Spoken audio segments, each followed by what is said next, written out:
did exactly what they did, and, 80 Shit. carry is Why can't I hear? underpowered, which I may or may not agree with A little bit of myself. cap. But he had a ton of space in this game to really, really pop off once it got to these Oh skirmishes. shit, I have to mute. Yeah, especially since a lot of those fights, there were some fights that felt like, oh, that was...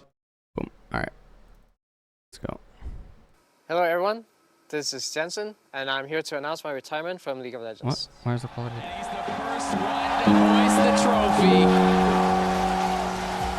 He showed up when it mattered most on the LeBlanc. When I first joined Cloud9, that was like my first real esports experience. I mean, I was just a kid back then. I was like 19 or 20. I didn't really know what to expect. Like esports as a whole was still kind of like up and coming. Like it wasn't anywhere near as big as it is now.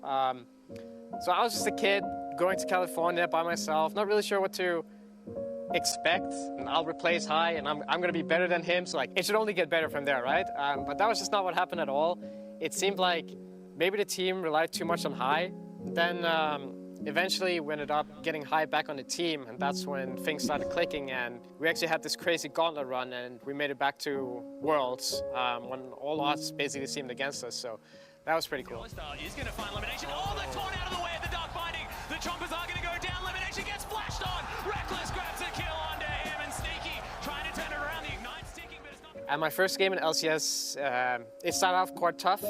If I remember correctly, I was playing Kog'Maw against Bjergsen's Victor, and back then, like, junglers would give, like, their camps and, like, their blue buffs to mid laner, and of course, Bjergsen would get the Raptors. I think there were Braves back then even. And then he would get the blue buff as well. So it was a tough early game. I think I might have even got ganked early game. Like, somehow, we turned it around, and we won the first game, and yeah, that was my first experience into LCS. We'll make it to the semifinals, a 3-0 sweep.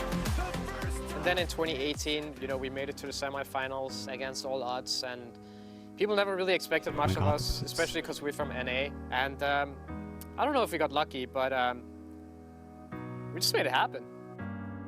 I think my most memorable part of C9 was just the early days. I mean, maybe it has to do with nostalgia too at this point, but just joining Cloud9 and making it through the gauntlet in my first ever season was like, it was a crazy experience. And to have that happen in my very first year was, it was something special.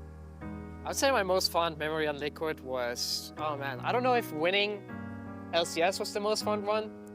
I mean, it probably was because it was a very intense series, so winning that was very special to me. But then right after, we went straight to MSI and made it to finals. All that wasn't as good of an ending, so I guess finals was probably my best memory. I don't know if there's a trophy that means the most to me, but I would say my most memorable trophy is definitely just my first one. I think shortly after I joined the LCS, I quickly became a top tier mid laner. I mean, I already pretty much considered my best, probably at the beginning of 2016. I felt like I was just laning better than everyone else, but at the same time, I realized I always had flaws early on in my career. I'll be a very good laner back in the day, I'll be very aggressive, but then I would slip up a lot, and I think I wasn't really the perfect mid laner back then, but then I always felt like there was something I could do more. I mean, I'm pretty much done with the game. I feel like I've experienced everything I needed to, and I've had my fun, honestly I have. It's been great. If I'll ever come back to League of Legends, I don't know. I think now I have a lot more time to myself. I'm kind of just experiencing life, doing things that I never really felt like I had time to when I was a pro player. So just experiencing life and yeah, taking every day as a new day and seeing what happens. The ending kind of makes me want to cry, actually. What he talked about. I think it's very real. People don't appreciate it enough. I'm gonna be going back to Denmark, spend some time with my family, do things I feel like I haven't really had much time to do. I hope I've left a good mark on LCS and that the fans enjoyed watching me play, because it's been fun for me. So thank you guys for watching me, and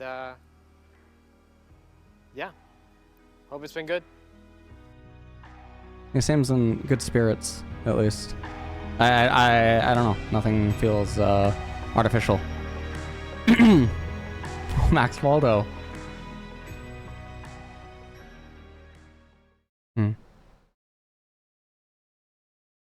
Hello, everyone. Okay. I only ever interacted with him a few times. We definitely interacted way more back when I was first starting League. This is when he was still banned and stuff. We used to talk on Skype. So he actually added me when he was still Incarnation. And we used to talk in 2014, 2015, actually quite a bit. And then after he joined C9, or not after he joined C9, like 2016, we stopped talking as much back in the day. And we, yeah. God, that's so weird to think about, by the way, that some of these players, I talked to them so long ago. Like, I first met Caps because he reached out for coaching on Skype in 2016. Or 2015. 2015, Caps first reached out. And here we all are 10 years later. It's such a journey. I remember Bjergsen following me back in 2014 on Twitter. God, we've all been in this space together for such a long time. It's weird to me because it's my second game death that well, not second game death, but second community death, I guess. I was a part of the end of StarCraft 1, as you guys know, and now I'm watching what could be the beginning of the end for League, like in terms of gens of players. Although, I don't know, I mean, I see Brazil and I see a lot of young players, it seems.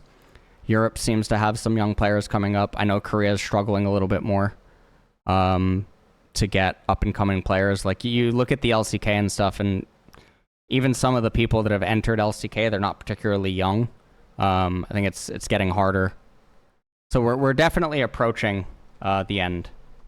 In terms of, like, these pros are going to be here to stay for, like, a while, if that makes sense. It's gonna be increasingly more rare to see new faces and stuff. Fuck, it makes me sad. Okay. Final draft. Here we go. Lion.